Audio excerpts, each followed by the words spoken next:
Pelajaran Alkitab hari ini. Mengatasi kekecewaan dan kesulitan hidup. Tumbuhkan hidup Anda dalam firman Tuhan.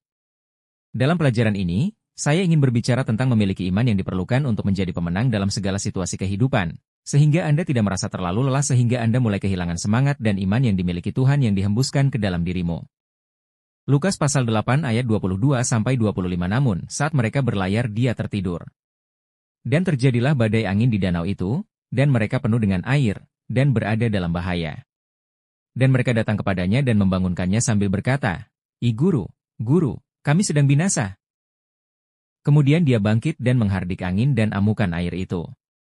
Dan mereka berhenti, dan terjadilah ketenangan. Namun dia berkata kepada mereka, di manakah imanmu?" Dalam situasi ini, Yesus sedang menunjukkan kepada murid-muridnya bahwa dia mempunyai kuasa dan otoritas atas setiap situasi dalam kehidupan. Jika kita menaruh iman dan kepercayaan kita kepada Yesus, Dia akan selalu ada untuk kita tidak peduli betapa sulit atau sulitnya situasi yang kita hadapi. Inilah pertanyaan yang ingin saya tanyakan kepada Anda hari ini. Di manakah iman Anda sehubungan dengan semua yang Anda alami? Apakah kamu sudah mencapai titik di mana kamu tidak tahan lagi? Pertama, situasi kehidupan yang menguji iman kita. Situasi dan cobaan seperti apa yang menguji iman Anda dan tampaknya tidak dapat Anda atasi di mata Anda? Hubungan yang retak, gaya hidup yang sibuk, keterlambatan ilahi dalam janji-janji Tuhan, masalah emosional, masalah keluarga, anak, dan lain-lain. Masalah keuangan, hajaran Tuhan, kerasnya jalan, Bilangan pasal 21 ayat 4, masalah perkawinan, penyakit, kesehatan, atau kematian. Dalam setiap bidang ini kita rentan terhadap kekecewaan, kesulitan, dan sakit hati.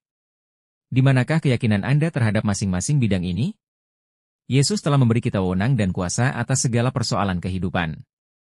Dia ingin kita menjadi pemenang dalam segala hal yang kita lakukan dan capai.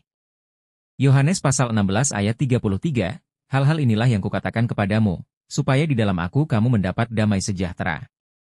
Di dunia kamu akan mendapat kesusahan, tetapi bergembiralah, aku telah mengalahkan dunia.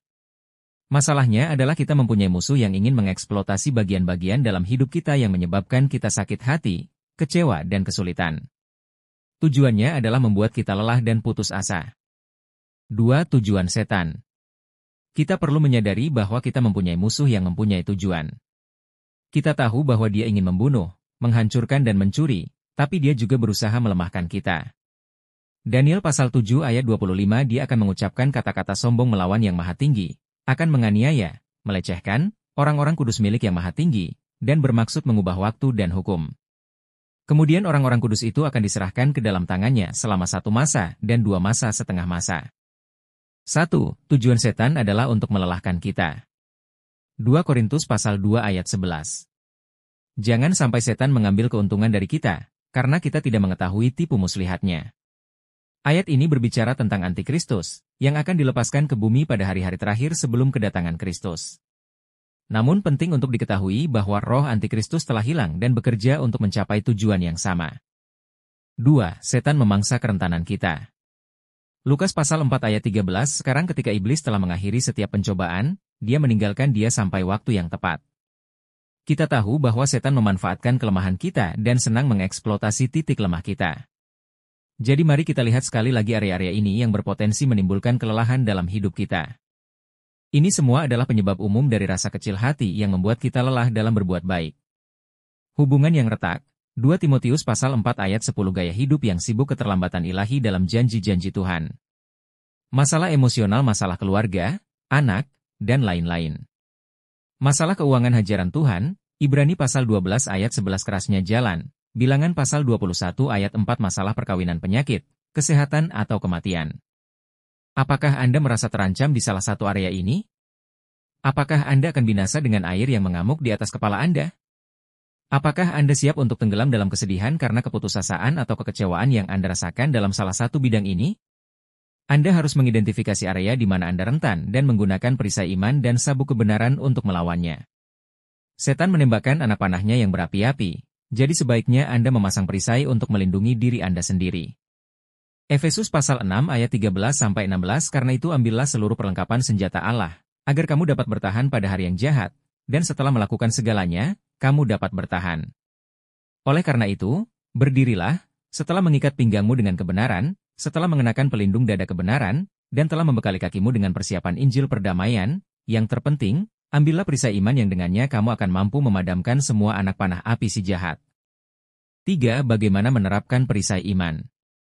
Sekarang setelah kita memahami bahwa kita mempunyai musuh yang keji dan tak henti-hentinya berusaha menjebak dan melemahkan kita, apa saja cara praktis yang bisa kita gunakan untuk menggunakan perisai iman untuk melawannya? Keinginan Tuhan bagi hidup kita adalah membawa kita dari kesengsaraan menuju kemenangan. 1 Yohanes pasal 5 ayat 4 Karena apapun yang lahir dari Tuhan mengalahkan dunia. Dan inilah kemenangan yang telah mengalahkan dunia, iman kita. 1. Pahami di mana sumber iman Anda berada. Ibrani pasal 12 ayat 2 memandang kepada Yesus, pencipta dan penyempurna iman kita, yang demi sukacita yang telah disediakan di hadapannya memikul salib, mengabaikan rasa malu, dan duduk di sebelah kanan tahta Allah. Sumber iman kita ada pada Yesus Kristus dan apa yang telah Dia lakukan bagi kita. Dialah pencipta dan penyempurna iman kita dan akan selalu berada di pihak kita apapun yang terjadi. Seringkali di tengah kesulitan hidup, penuduh saudara seiman datang kepada kita dan mencoba meyakinkan kita bahwa kita tidak layak menerima pertolongan Tuhan dalam hidup kita. Ini adalah kebohongan musuh yang menghalangi kita menerima bantuan yang sebenarnya kita perlukan. Anda harus tahu bahwa jika Tuhan di pihak Anda, siapa yang bisa melawan Anda? Ini harus tertanam kuat dalam hati Anda. Yesaya pasal 43 ayat 1-2. Tetapi sekarang, beginilah firman Tuhan, yang menciptakan kamu, hai Yakub, dan Dia yang membentuk kamu, hai Israel, jangan takut, karena aku telah menebus kamu. Aku telah memanggil kamu dengan namamu, kamu adalah milikku. Ketika kamu melewatinya airnya, aku akan menyertaimu, dan melalui sungai-sungai, air itu tidak akan meluap kepadamu.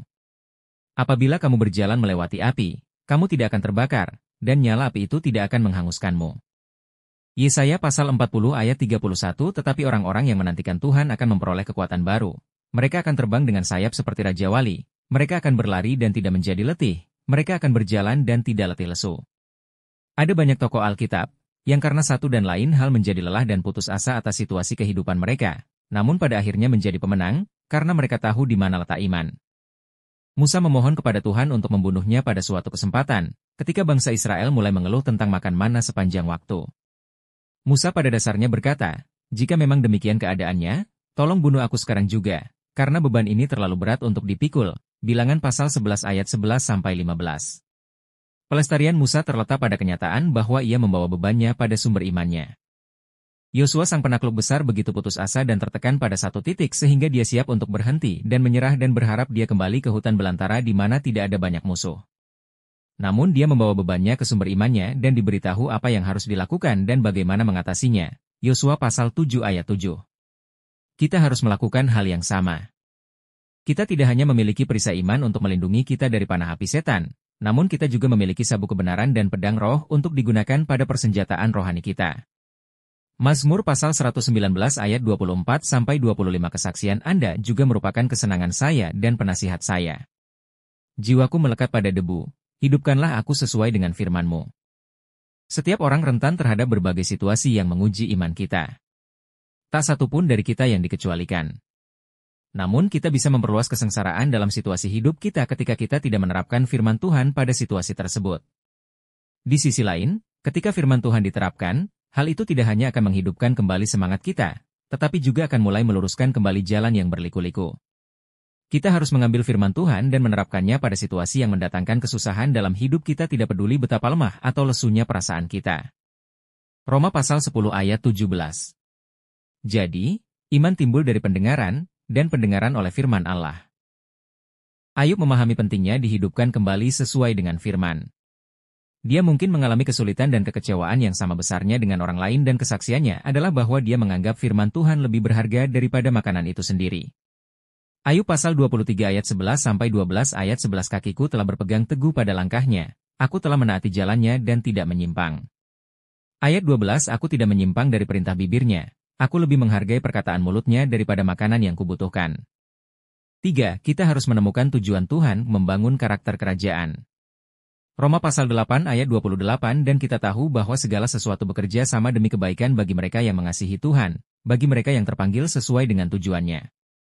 Semua area yang disebutkan dalam pesan ini ditambah area lainnya mewakili peluang bagi tujuan Tuhan untuk terwujud dalam kehidupan kita dalam tingkat yang lebih besar. Itu mewakili peluang untuk membangun karakter saleh dalam kehidupan kita. Ketika kita menghadapi situasi ini dengan mentalitas kerajaan dan hati iman, maka Tuhan mampu melepaskan diri untuk mendatangkan sukacita di tengah kesulitan. Sukacita dari Tuhan adalah kekuatan kita, yang melawan taktik setan yang melemahkan kita. Roma pasal 5 ayat 3-4 dan tidak hanya itu, kita juga bermegah dalam kesengsaraan, mengetahui bahwa kesengsaraan menghasilkan ketekunan, dan ketekunan, karakter, dan karakter, harapan.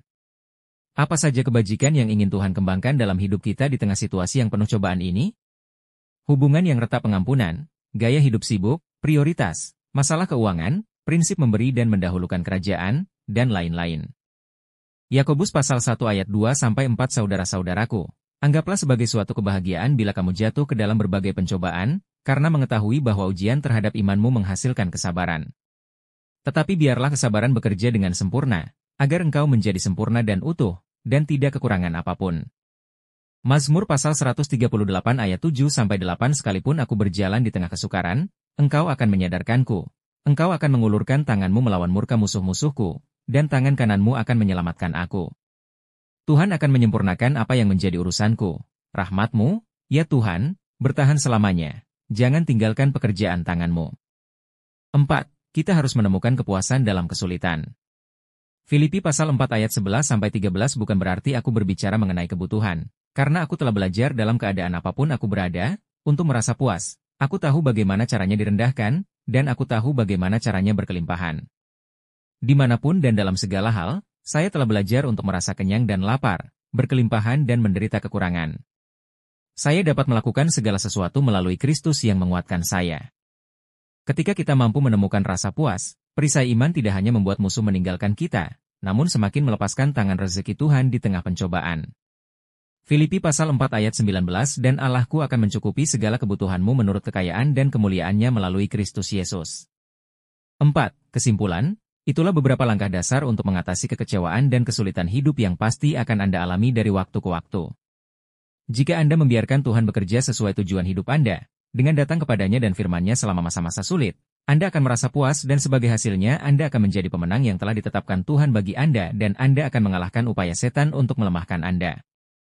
Jadi izinkan saya bertanya sekali lagi, di manakah keyakinan Anda dalam kaitannya dengan semua kesulitan hidup? Galatia pasal 6 ayat 9 dan janganlah kita menjadi lelah dalam berbuat baik, karena jika kita tidak patah semangat, kita akan menuai pada waktunya. Wahyu pasal 2 ayat 7, barang siapa mempunyai telinga, hendaklah ia mendengarkan apa yang dikatakan Roh kepada gereja-gereja.